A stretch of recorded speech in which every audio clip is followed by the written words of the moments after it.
take a look at the guys that died in that first drone attack. Those aren't frontline combat troops. Those are fat reservists. I mean, I'm not picking on them. I'm sorry they're dead, but these weren't the tip of the spear. These aren't guys that you've been out there doing their push-ups, pull-ups, and running and hiking with 45-pound packs, 90-pound packs, 110-pound packs.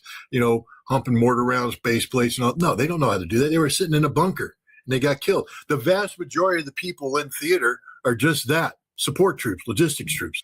There's no combat troops, and the combat troops, they require sustainability. That means we got to have. Let's just make it this very, very clear. We're making this up as we go along. We don't have a plan. If we had a plan, the Marines would have been deployed forward up front. This is all reactive. If we had a plan, the paratroopers would be in theater, ready to rock and roll. If we had a plan, the Rangers and Delta would already be on the ground doing their stuff. This is all reaction because we thought we were going to win this war that quick. We thought we were going to drop a couple bombs, kill the Ayatollah, down goes the regime. Look at the stupidity of this president. The new president of Iran. He's the same president, same guy I talked to back in September before the war. It's not a new president. It's not a new leadership. It's the same freaking leadership. Araghchi's the same foreign minister. They killed some people, but they got replaced. That's what happens when you have a system. And what all the Iranians said is that they're not looking for a ceasefire. They're looking for the war to end and to make sure there's not another war. And if those conditions can be met, they'd be willing to stop the war. But until then, no, they're going to keep going, keep plugging away. And I loved all the people tracking the missile launches. They fired this many day one. Look, it's getting smaller. They got nothing left. Last night, boom. The Iranians went, yeah, eat that and die. And they'll just keep doing that. The Iranians have been planning this for 20 years. There's nothing reaction about the Iranians. The Iranians are going with a plan. We're reacting to the plan. There's not going to be a ground invasion. Simply won't be. There, like I said, there might be a raid. But again, the raid to accomplish what? Having planned a raid, a major raid during the Iraq War, the Gulf War, and having defended it before the Commandant of the Marine Corps and a panel of 4- and 3-star generals, and having to answer a lot of questions as to what's the risk gain. I mean, are we about just proving that the LAV-25, which at the time was a relatively new thing, can be inserted by helicopter? We can run around, shoot things up, and then come out. Because if that's what it's about, we're not too thrilled about this because there's Marines on that can die. There has to be a reason for the raid. If you could, secure the 60% enriched uranium with a raid, in, op, out, something like that would be a raid, a reason. Karg Island. We're not going to hold Karg Island. We're not even going to take Karg Island. But even if we did, has anybody looked at a map? see where Iran is, and you understand that Karg Island is sort of low and flat, and it's going to be leveled, and the Iranians know everything about it. We know nothing about it. No, it would be a death match. It would be stupid. This president is dumber than hell. I think the Iranians said it best. He's negotiating with himself. He's making things up. There's a lot of wishful thinking. Anytime the Iranians, first of all, the Iranians made it clear they're not going to negotiate with the United States. That just isn't going to happen. And so he has Egypt, Pakistan, I think Turkey, and maybe some others, trying to reach out to the Iranians. And if the Iranians take the call, the president said, see, they're negotiating with us. No, they're not. They just took a call from the Pakistanis. What they told the Pakistanis is tell the Americans to pound sand. Trump doesn't want to hear that. This man lives in a fantasy world. He's going to try, he needs to create the conditions where he gets to say, I won the war. The Iranians aren't going to play that game. They don't care about domestic American politics. What they care about is ending this war so that there never is another war. That means that Israel doesn't get to do what it's been doing, and the United States doesn't get to do what it's been doing. And that requires the Gulf Arab states to be broken, totally broken. broken to the extent that they no longer look to the United States as their saviors, that they realize they have to live in this region in peace and harmony with the Iranians, which means they have to start treating the Iranians with respect. This might require some regime change in the Gulf Arab states. In the United Arab Emirates in particular, maybe it's time for that family to go goodbye.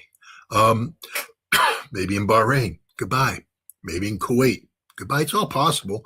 These aren't popularly elected regimes. These are monarchies installed by the British. So it's not like these people earned their right to be there. They were given it, and then they just sit there on their oil and they build giant palaces and live this pompous, lavish lifestyle where, because of the amount of money they can apply to a given problem, they've been able to solve most problems. Well, you ain't solving the Iranian problem too well, and I think they're going to be broken. The United States is already broken. We don't have a solution. We don't have a solution to the Strait of Hormuz, and it's only going to get worse. The Iranians hold all the cards. So, Donald Trump is he's in a fantasy world because he can't admit that he made a mistake. He can't admit that Pete Hegseth, the worst Secretary of Defense in the history of Secretary of Defenses, lied to him, misled him. And he needs to create this narrative that says, I am the conquering hero, that because of my decisive action, great things happened. The Iranians aren't going to. I mean, the sad thing is we had a deal and now we don't. Now there is some talk, and I'm pretty hopeful for if it turns out, where the Iranians said that they may be willing to let the Russians serve as a mediator. This is what I've been pushing for. This is what I pushed for when I went to Russia. I went to Russia and I made as big a noise as I could about getting the Russians to be mediators here, because that is the solution. A Russian mediation can solve a lot of problems, because now Trump can do some posturing, and such. But it's early on, and again, the end result has to be the United States out of the Middle East and Israel accepting a Palestinian state, and there needs to be international security guarantees. I always love it how the Ukrainians are, we need security guarantees. Well, I think the Arab world needs security guarantees against Israel. Israel can't be allowed to have the same military that it's been having. It has no right. It can't be allowed to go out and bomb everybody. They bombed 5 countries in the last week. I mean, come on, man. Even they're bombing Syria, and Ben Gvir is talking about assassinating, the head of HTS in Syria. It's amazing, Scott. When it comes to the war, you've mentioned it's going to be, if they attack, it's going to be a raid on part. What would be the outcome of that? What do they need? I would somehow, I'm not 100% sure, but I really believe that they cannot achieve anything if they go for it. Those 400, kilogram of enriched uranium, they're not gonna, they're not gonna find it. They're not gonna do anything of that sort of grabbing it, But I can't imagine the Iranians saying, "All right, we got 406 kilograms of 6% uranium hexafluoride. All right, guys, let's put it in a lightly guarded facility near the coast of the Persian Gulf. All right, and we'll just sort of like leave it there so the Americans can come in and launch a raid and take it." Now, I think it's like deeper inside Iran in a mountain, which means the raid will have to penetrate deeply into Iranian airspace. We'll get shot down on the way in, and then we have Black Hawk down all over again. A helicopter goes down. We got people on the ground, survivors, Iranians coming all around them. Close air support's brought in. More helicopters go, more aircraft go down, and now the whole thing's bogged down before it even began, because this isn't World War II. In World War II, you send in the C-47s, and 3 of them get shot down. So sad, too bad, wouldn't want to be you, but you just keep going. No, this is the modern day. Helicopter down. We got to come in, combat search and rescue. We got to put guys on the ground. We got to do the whole Black Hawk Down thing. We don't leave a man behind. And then everybody dies. If we do a raid into Iran, my prediction is the entire raiding force will be destroyed. Because we're going into, again, this isn't carefully planned. Everything that's being done here is being done for political reasons, not for legitimate military reasons. There's no reason to go after the 450 or 60 kilograms of uranium hexafluoride. None whatsoever. We had a deal where they were going to give it to us. And my advice to the president would be, do whatever you can to get that deal back on the table, whatever it takes, to include getting the hell out of the Middle East. Tell the Iranians, we're going to get the hell out of the Middle East, but you got to turn over that 450 kilograms of uranium hexafluoride. Enriched 60% enriched, 60%. And this is where the Russians can come in. The Russians can do this stuff, lifting of sanctions and things of that nature. I think the Iranians would give it up. It's caused them nothing but trouble, caused them nothing but problems. And what I would tell the Iranians is, we'll leave the bases, and we'll work with the Israelis to, change behavior. But we need you to, that deal that was on the table, we need you to do that deal. You're closing the door forever on your potential of developing nuclear weapons. That's just the way it is. You're going to sign a deal that says you will never be able to build nuclear weapons. You will be permanently limited to 3.75% enriched uranium, carefully safeguarded, etc. That's it. And I think Iran would do it, but not with the Americans dictating. With the Russians. I really don't think that they're going to do it. Well, those days are gone. In my opinion, those days are gone. I don't think so. You have to understand what's going on in Iran right now. I know full well what's going on in Iran, and I know that the Iranian people have said they will rip the president apart if he negotiates with the United States. Okay, but now the Russians come in. And if the Russians sit down with you and go, okay, stupid people, because you are stupid right now, you're being destroyed. Yay, you're tough. You're really tough. We're really impressed. God, I'm so impressed how tough you are. But you say you care about your people. They're about to do permanent damage to your infrastructure. Permanent damage to your infrastructure. Mm-hmm. You will never recover from this, ever. All right? So now you can say there, oh God, we're the Shia. Oh, yay, we're so good. Karbala, Karbala, Karbala, Karbala. Wow, that's stupid. How about lifting sanctions? How about getting the sanctions lifted, getting you fully engaged? They don't want it anymore, Scott. The main problem. Of course they want it. They need it. Yeah, I know. No, but they don't need it. The priority is not the sanctions right now. The priority has changed because they're talking about Israel. They know the sanction option. They know what's their priority about Israel. Yeah, Israel should be denuclearized. Should be what? Destroyed? Yeah. Iran doesn't get to make that decision. Yeah, but Israel, right now, the problem is Israel, Scott. As long as Israel has nukes, these nuclear weapons. Iran is not, Lima, this is fantasy. This is cocaine-sniffing fantasy. If you think Iran has the leverage to get Israel to give up its nuclear weapons like that, you're hiring a kite. You know how Israel will give up its nuclear weapons? On Iran. Yeah, that's how they'll give them up. This is not my point. This is not my point that forcing Israel. This is that as long as Israel keeps up with his nukes on its soil and is talking about Samson option, there is no way to have some sort of balance. Israel's never talked about the Samson option.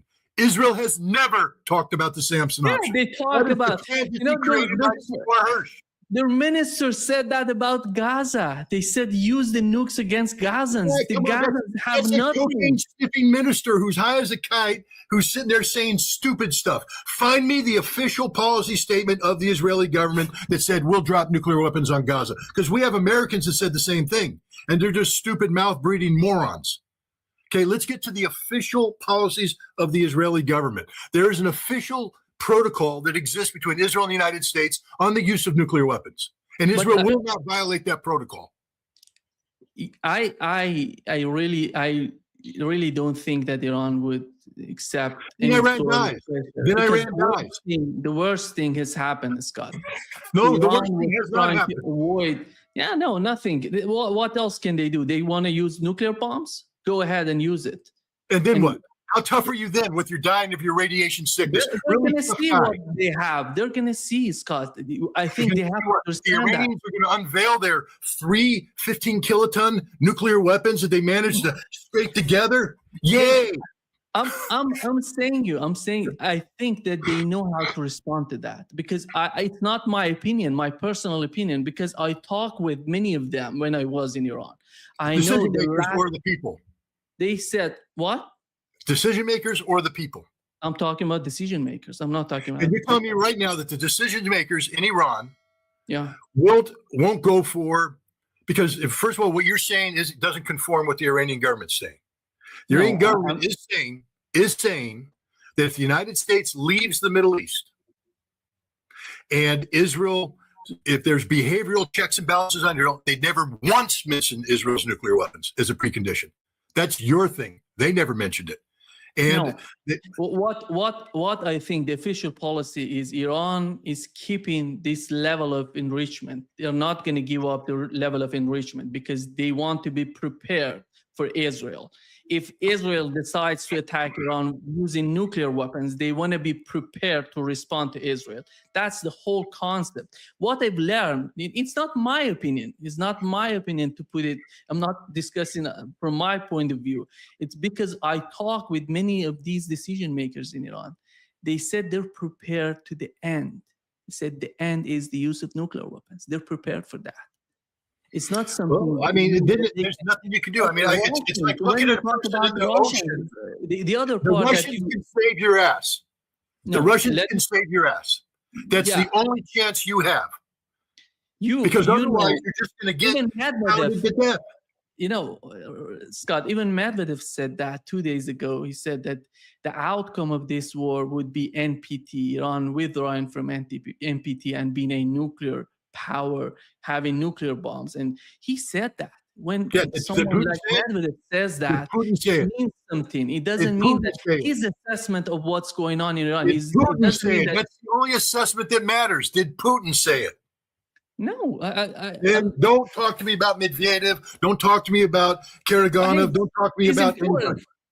Yeah, when it comes to Russia, Scott, when it comes to Russia, we have to understand what's going on against Russia and Iran, because I think they're fighting the same war. What Russia is fighting, what Iran is fighting is the same. The same people, by the way, the same people. They're not people fighting who are in Ukraine are the same people who are in Israel. They're not fighting the same war, Nima. Yeah, because the same war. Russia's not ready to commit suicide. Okay, Iran is apparently, according to you. That's not the same war. One is a rational approach towards achieving objectives that are well laid out. The Russian approach, ending the war. I'd hope that Iran would be on that course too. But if Iran is saying we're willing to die and commit suicide, because Iranian suicide means the destruction of the global economy, and Russia's not about that. I can guarantee you Russia's not about that. Russia's not looking to die with Iran. They're not willing to hold their hands and die with Iran. They're not there to wreck the whole economy. They're there the Russians are there to find a path to peace. That's the guaranteed. Yeah, but they're not trying to destroy Russian economy or Chinese economy, because they're considered, so far in the Strait of Hormuz, all those Chinese and even Indian, even Pakistani tankers were passing through the Strait of Hormuz. This is not the problem with the world. Because they're paying money. Yeah, they're paying, exactly. They don't have these countries because they're saying that these are friendly countries. The problem is how to put pressure on the United States. It's not how to put pressure on China, on Russia. And these countries understand what's going on with the case of the Strait of Hormuz particularly, because right now the main problem, before this war started, Donald Trump was all about nuclear weapons and nuclear program. Right now, his main concern, priority is the Strait of Hormuz. Yeah, be honest. Of course it is, because the Iranians, that's their trump card. But again, do you consider Donald Trump to be a rational actor or an irrational actor? I don't see Donald Trump being a rational actor. I don't see anymore Donald Trump being irrational. Or nobody. Right, so it's irrational. Irrational. He's irrational. 100% irrational. Emotionally driven, not fact driven. Yeah. All right. So what will happen in your mind if the Iranians, look, don't get me wrong. I think the Iranians are doing a fantastic job. I mean, they have a plan. They've been sticking to their plan. We've been reacting to them from day one. So they got the whole OODA loop sequence going in their favor. They're driving the decision-making cycle and all that. But the difference is on Iran's best day, they can put 5 nuclear weapons on a missile and take Israel out. And then Iran will cease to exist. I hope Iran understands that. Everybody says we're ready for it. You don't know what you're ready for, because life will end for everybody. The United States will now come in. It won't be Israeli nukes, be American nukes, and ours are a lot bigger and more. And you want to see how many 20 million people in Tehran?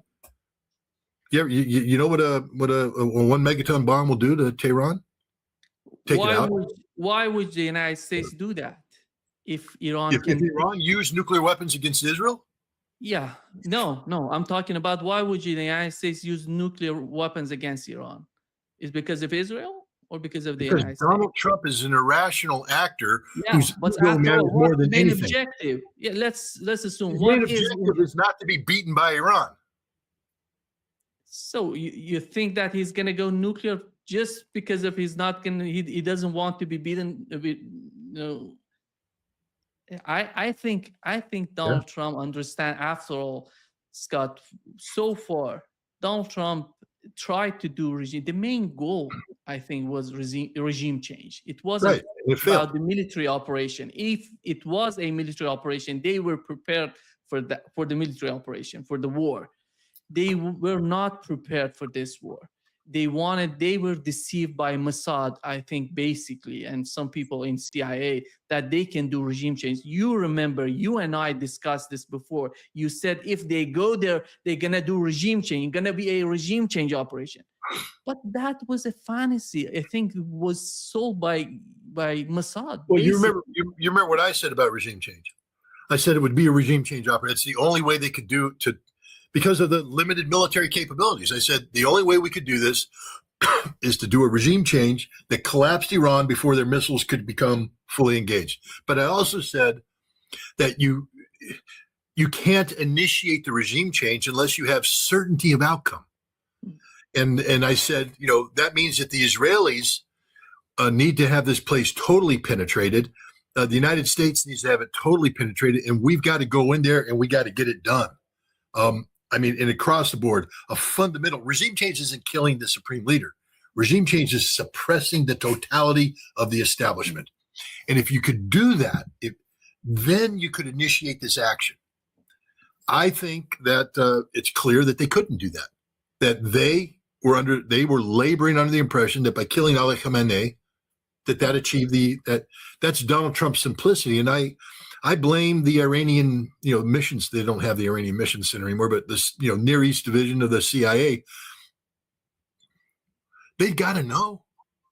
I mean, they've got to know the truth about Iran.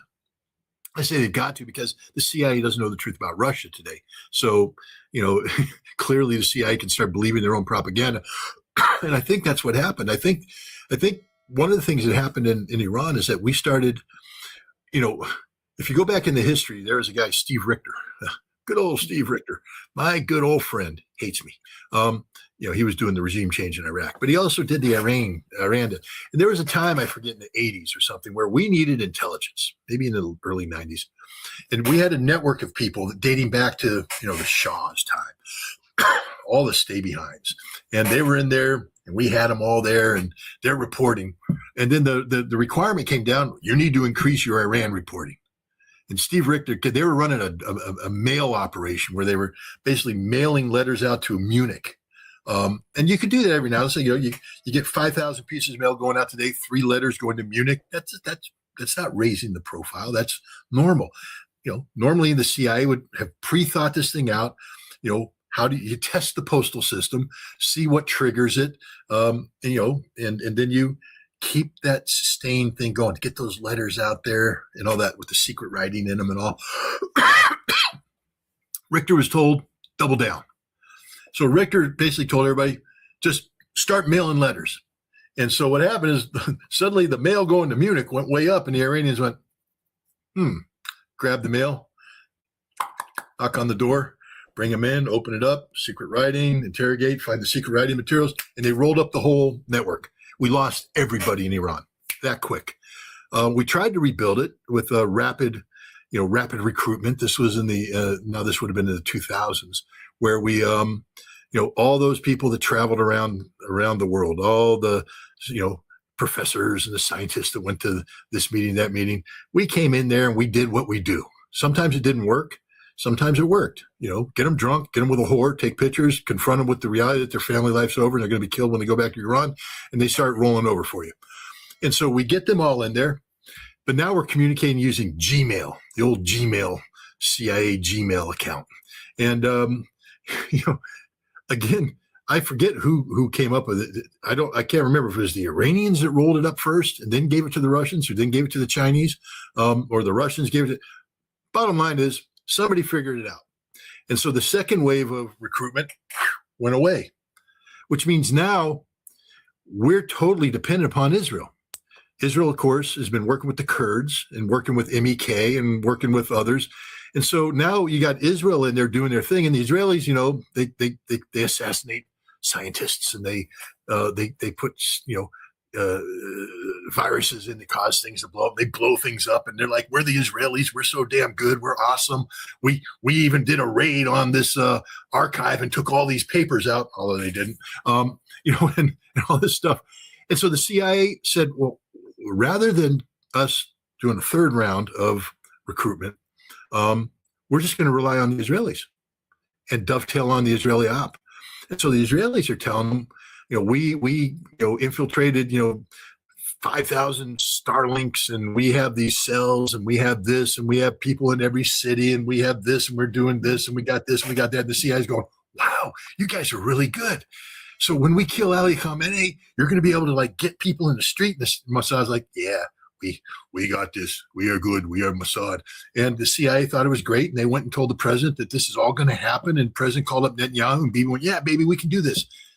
And they went forward. You never, ever, ever go to war based upon another country's intelligence. Never. Because that intelligence service doesn't work for you. And they're not working for your best interest. They're working for their government's best interest. And the Israelis have always wanted the United States to be doing what they're doing right now. This is an Israeli fantasy. To have America dropping bombs on Iran, this is what they've been wanting for 20 years. And Donald Trump delivered it. But Donald Trump was led down that path by a CIA that had an op pulled on it. It's the old, the Israelis are so good they can do nothing wrong thing. We know that Iran is a tough target, but the Israelis got guys inside there. Man, the Mossad's really good. They're really awesome. Well, they're not bad, but they're not perfect. They make a lot of mistakes. And the one thing about the Iranians is